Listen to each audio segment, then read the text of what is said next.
Sobre os quesitos, muito embora a gente saiba, né, que tem estados, a maioria não pede uma especialização, alguns pedem, mas tem a questão da escrita, né? Qual o conselho que você, professora, daria para esse aluno que está vendo a gente aqui e pensa assim, olha, poxa, gostei, eu quero ser um perito social judicial. A questão da escrita, tem que se atentar, afinal, está escrevendo para um juiz, né?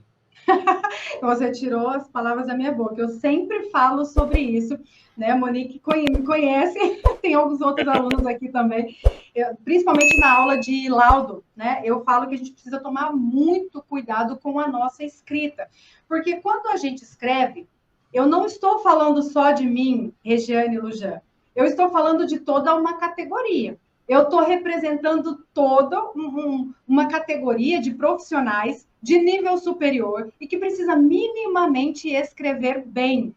Então, a gente vai lidar ali com o judiciário. Tudo que nós formos escrever, eles vão ter acesso. Quem que vai ter acesso? Advogados, pessoal do Ministério Público, o próprio juiz, assessor do juiz. E sabe Deus, mas quem que vai ter acesso a esse laudo? Quando você protocola ele no processo, muitas pessoas têm acesso. Especialmente quando se trata de pessoa com deficiência, pessoa idosa, vai para o Ministério Público. Quando é criança, adolescente, Ministério Público, eles têm que dar o parecer dele mediante aquilo que nós escrevemos. Então, são profissionais de nível superior, são profissionais, por exemplo, como o juiz. O juiz, ele tem um cargo de magistratura. O concurso de juiz é um dos mais difíceis do Brasil, eu acredito. Né? Eu teve uma época que eu fiz um curso de mediação e conflitos, eu sou mediadora e conciliadora judicial também pelo TJSP, e quando eu fiz esse curso, eu tinha um professor que ele era desembargador e ele era professor de português. Então, quando nós fazíamos os termos de acordo e enviava para ele, principalmente nos nossos trabalhos e tal, ele corrigia primeiro o português. Então, assim, é de uma responsabilidade muito grande a nossa escrita. Nós não vamos adotar todo aquele juridiquês. Não, essa é uma linguagem do direito. Embora nós tenhamos que conhecer o que significa alguns juridiquês, né? Vamos dizer assim, que são linguagens ali do judiciário. A gente precisa compreender, saber o que está dizendo. Eu preciso reproduzir aquilo? Não necessariamente. Por quê? Nós temos a linguagem do serviço social. Nós não abandonamos o serviço social para atuar no judiciário. Nós vamos com o serviço social para o judiciário. Então, nós temos a nossa linguagem, a nossa forma de escrever, a nossa forma de trabalhar. Ela precisa ser conciliada ali com aquela linguagem do judiciário também, porque também não adianta eu escrever um laudo cheio de conhecimentos técnicos do serviço social, porque chega lá eles não vão saber do que se trata, eles não vão conhecer. Então, a linguagem, ela precisa ser adequada para que qualquer profissional que pegue, qualquer pessoa que pegue o nosso laudo, saiba do que eu estou dizendo. Eu tinha uma professora na pós-graduação de perícia que ela falava que, ela fala, né, que o nosso laudo tem que ser entendível a um leigo. Ou seja, tanto os profissionais do direito vão saber do que eu estou falando, quanto aquele usuário que a gente atendeu ali, se ele for ler, ele vai entender, ele vai falar, não, de fato, eu falei isso daqui sim, aí ela entendeu e tal. Então, a nossa escrita tem que ser adequada, tem que ser coerente, tem que ser clara, concisa, precisa ser de muita responsabilidade, porque também é por meio da nossa escrita que você vai direcionar futuro, por exemplo, de crianças. É para um acolhimento, é para uma destituição de poder familiar. E se você escreve algo que pode gerar uma duplicidade ali, sei lá, entender alguma coisa contrária, e essa criança ter mais direitos violados do que ser protegida. Então, a nossa escrita precisa ser muito bem cuidada. É muita responsabilidade, né, professor? E assim, acontece de em um documento mal redigido, desse documento voltar? Acontece.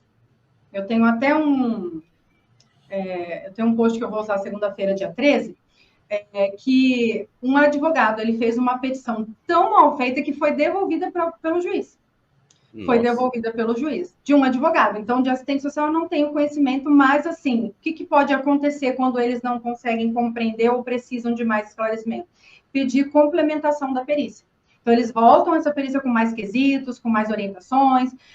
Quando a gente envia o laudo, no começo eu tinha um pouquinho mais de tempo, eu conseguia acompanhar depois que eu protocolava o laudo. E é interessante que, assim, ó, o advogado de uma das partes, ele vai pegar exatamente aquilo que eu escrevi, ele vai pegar um trecho do que eu escrevi e vai dizer, olha, a senhora perita disse isso, usando aquele trechinho meu lá, eles copiam e colam, né?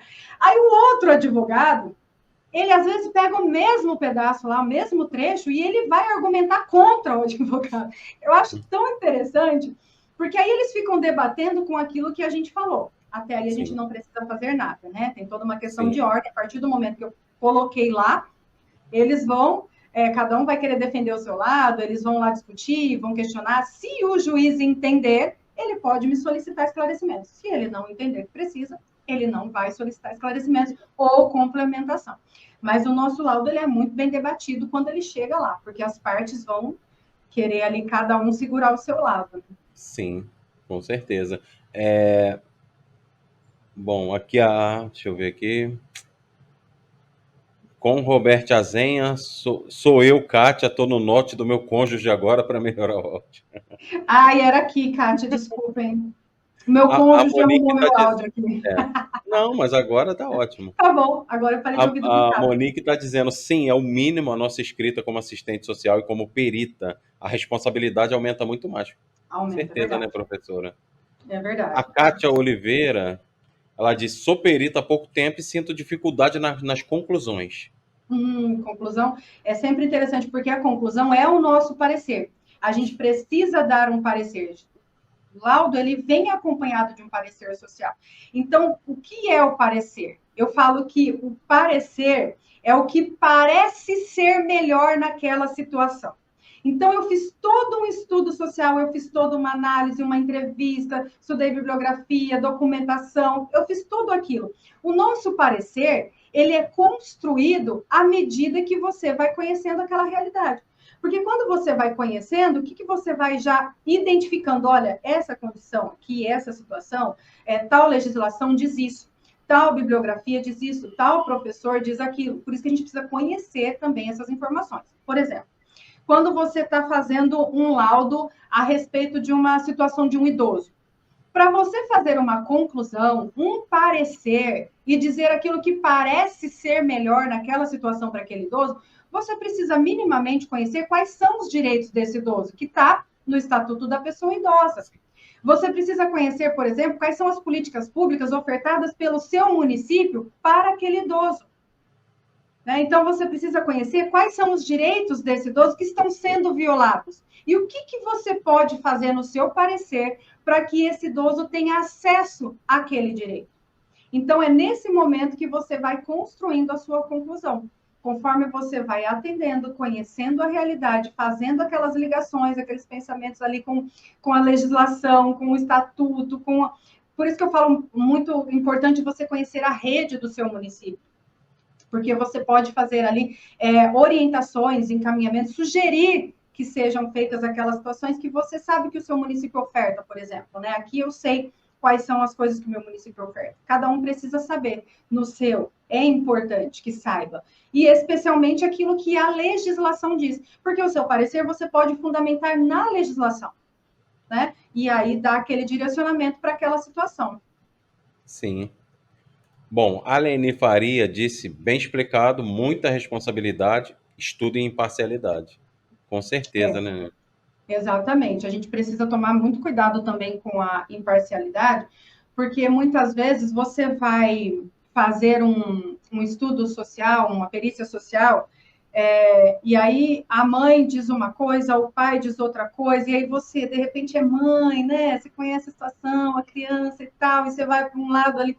Você precisa conhecer os dois lados, entrevistar os dois lados, ter aquela responsabilidade da imparcialidade, não deixar ser guiado por emoções, por achismos, por situações que você acha ali, né, pensando e tal. Precisa ser muito bem fundamentado isso. Então, a galera não está perguntando, eu vou perguntar. A Vamos lá. Leni só falou dos quesitos, né? Eu acho que eu não Ah, falei sim, os dos quesitos. quesitos. Para Ô, falar dos Leni, quesitos. A Leni Faria. a Sim. maioria, a grande maioria dos processos, eles já vêm com os quesitos do juiz. Tem processos que vem quesito do juiz, quesito do advogado da parte, quesito do Ministério Público. Então, assim, tem processo que você pega que tem centenas de perguntas, outros têm menos perguntas. E existe processo que vem sem pergunta? Existe. Né? Já tive várias alunas, Regiane, pelo amor de Deus, chegou tal processo, não tem um quesito. E eu falo que é melhor pessoa do que nós, assistentes sociais, para fazermos quesitos relacionados ao serviço social. Então, a gente não tem que se preocupar. Porque quando vem quesito dos advogados, gente, tem hora que eles mandam cada quesito assim que não tem nada a ver com a gente. Não tem nada a ver. Outro dia eu estava perguntando a metragem da casa. Eu não sou engenheira para falar a metragem da casa. Então, assim, eu acredito que quando tem quesitos, é muito mais fácil. Agora, existem quesitos que não tem a ver com matéria de serviço social. E aí você precisa Sim. dar uma resposta para aquilo ali. Né? Você não vai deixar de responder, não pode deixar quesito sem resposta, mas você vai dizendo por que não respondeu, tá? Então, quando vem quesitos, na maioria das vezes vem muitos quesitos, a maioria são repetidos, porque o Ministério Público pergunta, aí o advogado pergunta a mesma coisa e tal, mas quando não vem, a gente cria. Sim.